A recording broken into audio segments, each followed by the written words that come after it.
ಈ ಬದ್ನಿಕಾಯಿ ಎಣ್ಗಾಯಿ ಬರೀ ರೊಟ್ಟಿಗಷ್ಟೇ ಅಲ್ಲ, ಅನ್ನಕ್ಕೂ ಭಾಳ ಮಸ್ತ್ ಇರುತ್ತೆ. ಹೆಂಗೆ ಮಾಡೋದು ನೋಡೋಣಂತ.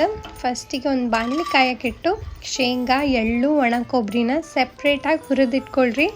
ಜೊತೆಗೆ ಎಣ್ಣೆ ಹಾಕಿ ಬೆಳ್ಳುಳ್ಳಿ, ಕರಿಬೇವು, ಉಳ್ಳಾಗಡ್ಡಿನ ತಾಳಿಸಿಟ್ಕೊಳ್ರಿ.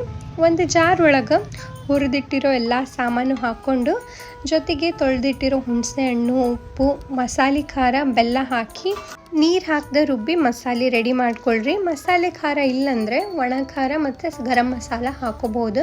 ಇದಕ್ಕೆ ಸಣ್ಣಕ್ಕೆ ಹೆಚ್ಚಿರೋ ಉಳ್ಳಾಗಡ್ಡಿ ಸೇರಿಸಿ ಬದನೆಕಾಯಿ ಒಳಗೆ ತುಂಬಿಕೊಂಡು ಸಾಸಿವೆ, ಜೀರಿಗೆ, ಕರಿಬೇವಿಂದ ಒಗ್ಗರಣೆ ಮಾಡಿಕೊಂಡು ತುಂಬಿರೋ ಬದನೆಕಾಯಿ ಒಂದು ಸ್ವಲ್ಪ ನೀರು, ಉಳಿದಿರೋ ಮಸಾಲೆ ಹಾಕ್ಕೊಂಡು ಮೀಡಿಯಮ್ ಫ್ಲೇಮ್ ಒಳಗೆ 10 ನಿಮಿಷ ಮುಚ್ಚಿಟ್ರೆ ಪಲ್ಯ ರೆಡಿ ಆಗುತ್ತೆ.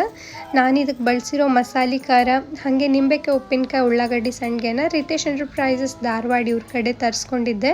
ಕಾಂಟ್ಯಾಕ್ಟ್ ಡೀಟೇಲ್ಸ್ನ ಕೆಳಗೆ ಪಿನ್ ಮಾಡಿರ್ತೀನಿ.